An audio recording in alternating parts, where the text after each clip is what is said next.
नमस्कार, मैं हूं आपके साथ गौरव राजेंद्र। बुलेटिन की शुरुआत करते हैं और आज आपको सुनवाते हैं प्रधानमंत्री नरेंद्र मोदी ने जो है देशवासियों को अपने 123वें मन की बात कार्यक्रम में जो है देशवासियों को संबोधित किया है। क्या कुछ उन्होंने कहा है, आइए आपको सुनवाते हैं। मेरे प्यारे देशवासियों, जब कोई तीर्थ यात्रा पर निकलता है तो एक ही भाव सबसे पहले मन में आता है, चलो बुलावा आया है। यही भाव हमारे धार्मिक यात्राओं की आत्मा है। ये यात्राएं शरीर के अनुशासन का, मन की शुद्धि का, आपसी प्रेम और भाईचारे का, प्रभु से जुड़ने का माध्यम है। इनके अलावा इन यात्राओं का एक और बड़ा पक्ष होता है। ये धार्मिक यात्राएं सेवा के अवसरों का एक महाअनुष्ठान भी होती हैं। जब कोई भी यात्रा होती है तो जितने लोग यात्रा पर जाते हैं उससे ज्यादा लोग तीर्थ यात्रियों की सेवा के काम में जुटते हैं। जगह जगह भंडारे और लंगर लगते हैं। लोग सड़कों के किनारे प्याऊ लगवाते हैं। सेवा भाव से ही मेडिकल कैंप और सुविधाओं की व्यवस्था की जाती है। कितने ही लोग अपने खर्च से तीर्थ यात्रियों के लिए धर्मशालाओं की और रहने की व्यवस्था करते हैं। साथियों, लंबे समय के बाद कैलाश मानसरोवर यात्रा का फिर से शुभारंभ हुआ है। कैलाश मानसरोवर यानी भगवान शिव का धाम। हिंदू, बौद्ध, जैन हर परंपरा में कैलाश को श्रद्धा और भक्ति का केंद्र माना गया है। साथियों, 3 जुलाई से पवित्र अमरनाथ यात्रा शुरू होने जा रही है और सावन का पवित्र महीना भी कुछ ही दिन दूर है।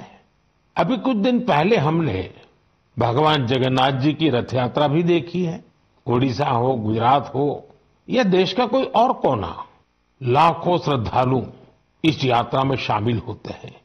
उत्तर से दक्षिण, पूरब से पश्चिम, ये यात्राएं एक भारत श्रेष्ठ भारत के भाव का प्रतिबिंब है। जब हम श्रद्धा भाव से, पूरे समर्पण से और पूरे अनुशासन से अपनी धार्मिक यात्रा संपन्न करते हैं तो उसका फल भी मिलता है। मैं यात्राओं पर जा रहे सभी सौभाग्यशाली श्रद्धालुओं को अपनी शुभकामनाएं देता हूं। जो लोग सेवा भावना से इन यात्राओं को सफल और सुरक्षित बनाने में जुटे हैं, उन्हें भी साधुवाद देता हूं।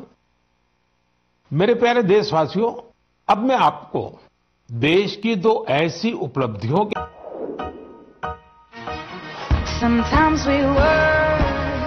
इन उपलब्धियों की चर्चा वैश्विक संस्थाएं कर रही हैं।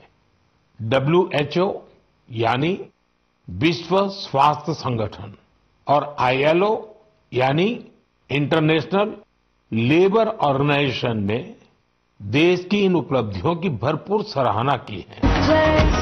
Sometimes we vibe, sometimes we slay.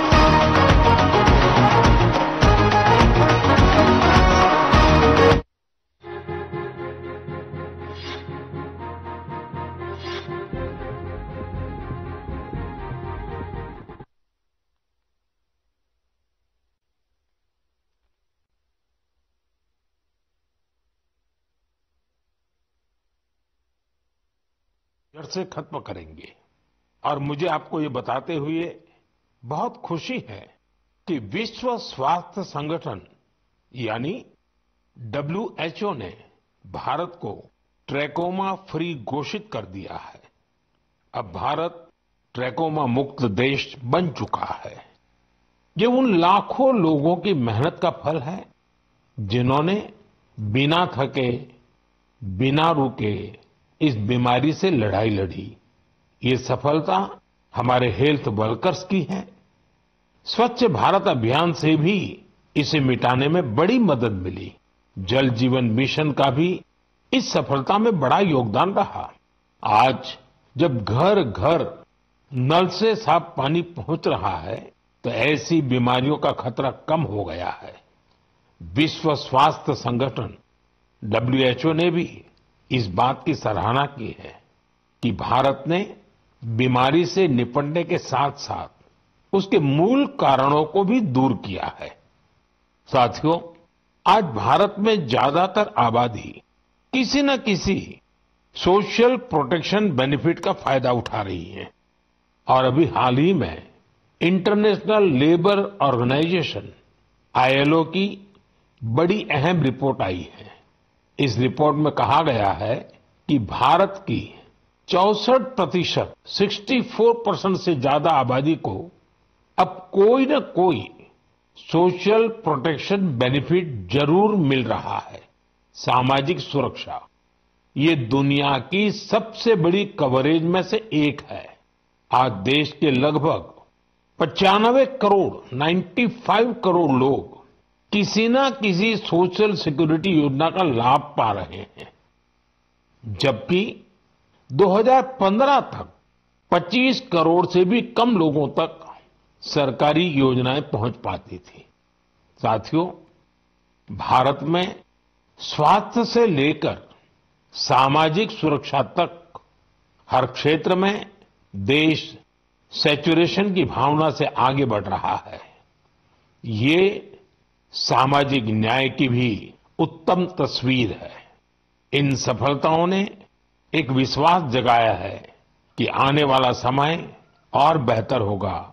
हर कदम पर भारत और भी सशक्त होगा। मेरे प्यारे देशवासियों, जन भागीदारी की शक्ति से बड़े बड़े संकटों का मुकाबला किया जा सकता है। मैं आपको एक ऑडियो सुनाता हूं। इस ऑडियो में आपको उस संकट की भयावहता का अंदाजा लगेगा। वो संकट कितना बड़ा था, पहले वो सुनिए, समझिए। आखिर ये जो जुल्म हुआ 2 साल तक, जुल्म तो 5-7 साल से शुरू हो गया था, मगर वो शिखर पर पहुंच गया है 2 साल में, जब इमरजेंसी लोगों पर ठोक दी और अमानुषी बर्ताव लोगों के साथ किया गया। लोगों के स्वतंत्रता के हक छीन लिए गए, अखबारों को कोई स्वतंत्रता न रही, न्यायालय बिल्कुल निर्बल बना दिए गए और जिस ढंग से 1 लाख से ज्यादा लोगों को जेल में बंद कर दिए और फिर अपने मनमानी राज की ओर से होती रही, उसकी मिसाल दुनिया के इतिहास में भी मिलना मुश्किल है। साथियों, ये आवाज देश के पूर्व प्रधानमंत्री श्रीमान मोरारजी भाई देसाई की है। उन्होंने संक्षेप में लेकिन बहुत ही स्पष्ट तरीके से इमरजेंसी के बारे में बताया। आप कल्पना कर सकते हैं वो दौर कैसा था। इमरजेंसी लगाने वालों ने ना सिर्फ हमारे संविधान की हत्या की, बल्कि उनका इरादा न्यायपालिका को भी अपना गुलाम बनाए रखने का था। इस दौरान लोगों को बड़े पैमाने पर प्रताड़ित किया गया था। इसके ऐसे अनेक उदाहरण हैं जिन्हें कभी भी भुलाया नहीं जा सकता। जॉर्ज फर्नांडिस साहब को जंजीरों में बांधा गया था। अनेक लोगों को कठोर यातनाएं दी गई। मिसा के तहत किसी को भी ऐसे ही गिरफ्तार कर लिया जाता था। स्टूडेंट्स को भी परेशान किया गया। अभिव्यक्ति की आजादी का भी गला घोंट दिया गया। साथियों, उस दौर में जो हजारों लोग गिरफ्तार किए गए, उन पर ऐसे ही अमानवीय अत्याचार हुए। लेकिन ये भारत की जनता का सामर्थ्य है कि वो झुकी नहीं, टूटी नहीं और लोकतंत्र के साथ कोई समझौता उसने स्वीकार नहीं किया। आखिरकार जनता जनार्दन की जीत हुई। आपातकाल हटा लिया गया और आपातकाल थोपने वाले हार गए। बाबू जगजीवन राम जी ने इस बारे में बहुत ही सशक्त तरीके से अपनी बातें रखी थी। बहनों और भाइयों, पिछला चुनाव नहीं था, भारत की जनता का एक महान अभियान था। उस समय के परिस्थितियों को बदल देने का, तानाशाही के धारा को मोड़ देने का और भारत में प्रजातंत्र की बुनियाद को मजबूत कर देने का। अटल जी ने भी तब अपने ही अंदाज में जो कुछ कहा था, वो भी हमें जरूर सुनना चाहिए। बहनों और भाइयों, देश में जो कुछ हुआ उसे केवल चुनाव नहीं कह सकते। एक शांतिपूर्ण क्रांति हुई है। लोक शक्ति की लहर ने लोकतंत्र की हत्या करने वालों को इतिहास के कूड़ेदान में फेंक दिया है। साथियों, देश पर इमरजेंसी थोपे जाने के 50 वर्ष कुछ दिन पहले ही पूरे हुए हैं। हम देशवासियों ने संविधान हत्या दिवस मनाया है। हमें हमेशा उन सभी लोगों को याद करना चाहिए जिन्होंने इमरजेंसी का डटकर मुकाबला किया था। इससे हमें अपने संविधान को सशक्त बनाए रखने के लिए निरंतर सजग रहने की। चलिए यहां रुक रहे हैं एक छोटे से ब्रेक के लिए। ब्रेक के उस पार मन की बात कार्यक्रम लगातार जारी है।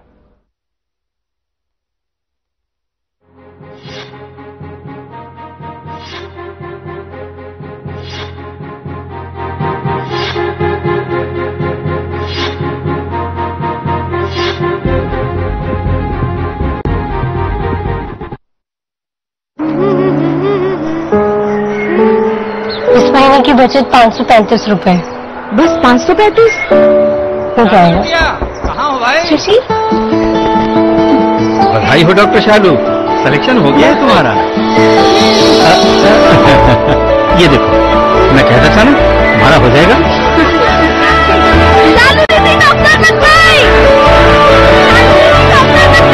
बेटा, तुमने पापा का सपना पूरा कर दिया। अभी नहीं माँ, अभी लंबी लड़ाई लड़नी है। हॉस्टल में एडमिशन की फीस भरनी है।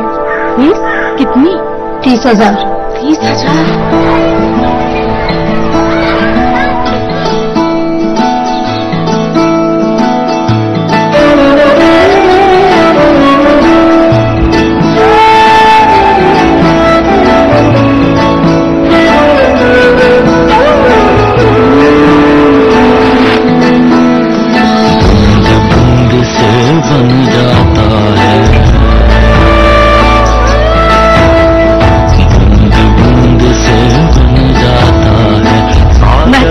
घोषणा की 15 वित्त जारी कर दी गई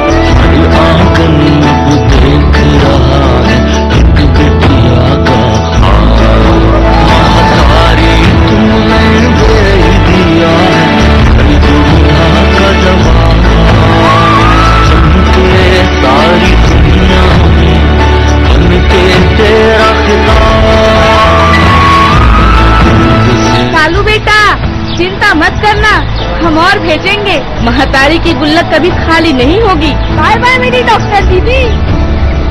सम्मान और सशक्तिकरण का वादा, क्योंकि हम ख्याल रखते हैं।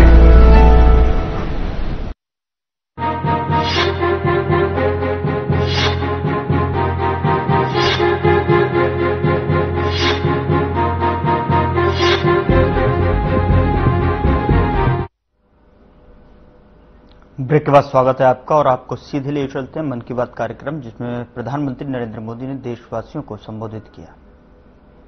जो आत्मविश्वास है वो फुटबॉल के मैदान में सबसे ज्यादा दिखता है। बोडो टेरिटोरियल एरिया में बोडोलैंड कैंप कप का आयोजन हो रहा है। ये सिर्फ एक टूर्नामेंट नहीं है, ये एकता और उम्मीद का उत्सव बन गया है। 3,700 से ज्यादा टीमें, करीब 70,000 खिलाड़ी और उनमें भी बड़ी संख्या में हमारी बेटियों की भागीदारी। ये आंकड़े बोडोलैंड में बड़े बदलाव की गाथा सुना रहे हैं। बोडोलैंड अब देश के खेल नक्शे पर, स्पोर्ट्स के मैप पर अपनी चमक और बढ़ा रहा है। साथियों, एक समय था जब संघर्ष ही यहां की पहचान थी। तब यहां के युवाओं के लिए रास्ते सीमित थे, लेकिन आज उनकी आंखों में नए सपने हैं और दिलों में आत्मनिर्भरता का हौसला है। यहां से निकले फुटबॉल खिलाड़ी अब बड़े स्तर पर अपनी पहचान बना रहे हैं। हालीचरण नारजारी, दुर्गा बोरो, अपूर्वा नारजारी, मनबीर बसुमतारी, ये सिर्फ फुटबॉल खिलाड़ियों के नाम नहीं है, ये उस नई पीढ़ी की पहचान है जिन्होंने बोडोलैंड को मैदान से राष्ट्रीय मंच तक पहुंचाया। इनमें से कई ने सीमित संसाधनों में अभ्यास किया, कई ने कठिन परिस्थितियों में अपने रास्ते बनाए और आज इनका नाम लेकर देश के कितने ही नन्हे बच्चे अपने सपनों की शुरुआत करते हैं। साथियों, अगर हमें अपने सामर्थ्य का विस्तार करना है तो सबसे पहले हमें अपनी फिटनेस और वेलबीइंग पर ध्यान देना होगा। वैसे साथियों, फिटनेस के लिए, ओबेसिटी कम करने के लिए मेरा एक सुझाव आपको याद है ना? खाने में 10% तेल कम करो, मोटापा घटाओ। जब आप फिट होंगे तो जीवन में और ज्यादा सुपर हिट होंगे। मेरे प्यारे देशवासियों, हमारा भारत जिस तरह अपनी क्षेत्रीय, भाषाई और सांस्कृतिक विविधता के लिए जाना जाता है, उसी तरह कला, शिल्प और कौशल की विविधता भी हमारे देश की एक बड़ी खूबी है। आप जिस क्षेत्र में जाएंगे वहां की कुछ न कुछ खास और लोकल चीज के बारे में आपको पता चलेगा। हम अक्सर मन की बात में देश के ऐसे यूनिक प्रोडक्ट्स के बारे में बात करते हैं। ऐसा ही एक प्रोडक्ट है मेघालय का एरी सिल्क। इसे कुछ दिन पहले ही जीआई टैग मिला है। एरी सिल्क मेघालय के लिए एक धरोहर की तरह है। यहां की जनजातियों ने, खासकर खासी समाज के लोगों ने पीढ़ियों से इसे सहेजा भी है और अपने कौशल से समृद्ध भी किया है। इस सिल्क की कई ऐसी खूबियां हैं जो इसे बाकी फैब्रिक से अलग बनाती है।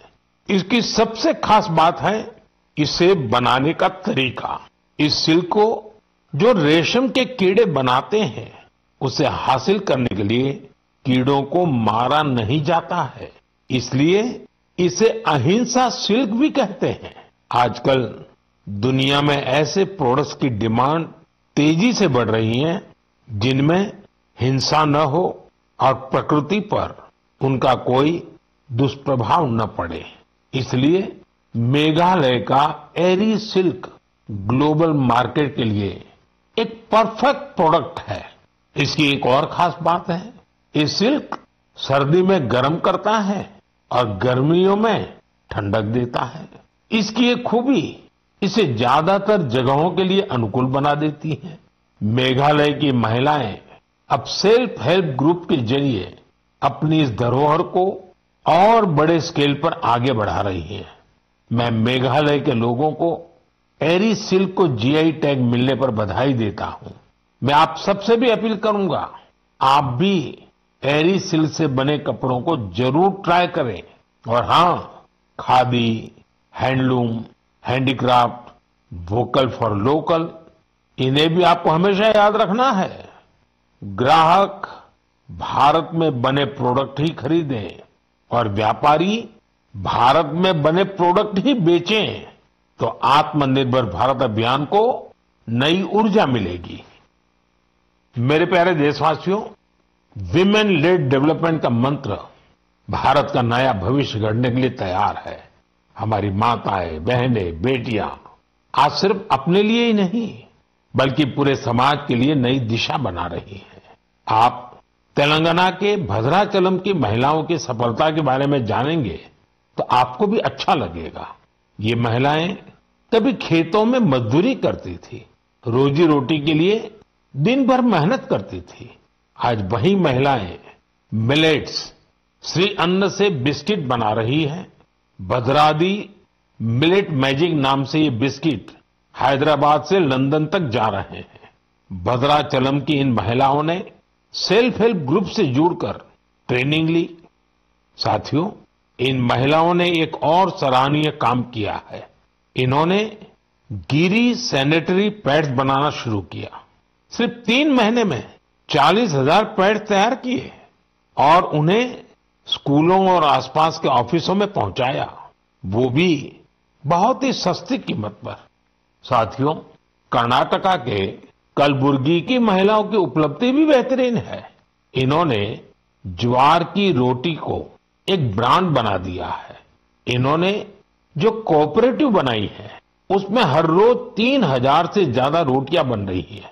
इन रोटियों की खुशबू अब सिर्फ गांव तक सीमित नहीं है। बेंगलुरु में स्पेशल काउंटर खुल चुका है। ऑनलाइन फूड प्लेटफॉर्म पर ऑर्डर आ रहे हैं। कलबुर्गी की रोटी अब बड़े शहरों के किचन तक पहुंच रही है। इसका बहुत शानदार असर इन महिलाओं पर पड़ा है। उनकी आय बढ़ रही है। साथियों, अलग अलग राज्यों की इन गाथाओं में अलग अलग चेहरे हैं, लेकिन उनकी चमक एक जैसी है। ये चमक है आत्मविश्वास की, आत्मनिर्भरता की। ऐसा ही एक चेहरा है मध्य प्रदेश की सुमा उइके। सुमा जी का प्रयास बहुत सराहनीय है। उन्होंने बालाघाट जिले के कटंगी ब्लॉक में सेल्फ हेल्प ग्रुप से जुड़कर मशरूम की खेती और पशुपालन की ट्रेनिंग ली। इससे उन्हें आत्मनिर्भरता की राह मिल गई। सुमा उइके की आय बढ़ी तो उन्होंने अपने काम का विस्तार भी किया। छोटे से प्रयास से शुरू हुआ ये सफर अब दीदी कैंटीन और थर्मल थेरेपी सेंटर तक पहुंच चुका है। देश के कोने कोने में ऐसी ही अनगिनत महिलाएं अपना और देश का भाग्य बदल रही हैं। मेरे प्यारे देशवासियों, पिछले दिनों मुझे वियतनाम के बहुत से लोगों ने विभिन्न माध्यमों से अपने संदेश भेजे। इन संदेशों की हर पंक्ति में श्रद्धा थी, आत्मीयता थी। उनकी भावनाएं मन को छूने वाली थी। वो लोग भगवान बुद्ध के पवित्र अवशेषों, रिलिक्स के दर्शन कराने के लिए भारत के प्रति अपना आभार प्रकट कर रहे थे। उनके शब्दों में जो भाव थे वो किसी औपचारिक धन्यवाद से बढ़कर थे। साथियों, मूल रूप से भगवान बुद्ध के इन पवित्र अवशेषों की खोज आंध्र प्रदेश में पालनाडु जिले के नागार्जुन कोंडा में हुई थी। इस जगह का बौद्ध धर्म से गहरा नाता रहा है। तो आप सुन रहे थे मन की बात का 123वां ये जो है संस्करण, जहां पर जो है प्रधानमंत्री नरेंद्र मोदी ने देशवासियों को यहां पर आकर संबोधन किया है। फिलहाल बुलेटिन में इतना ही। नमस्कार।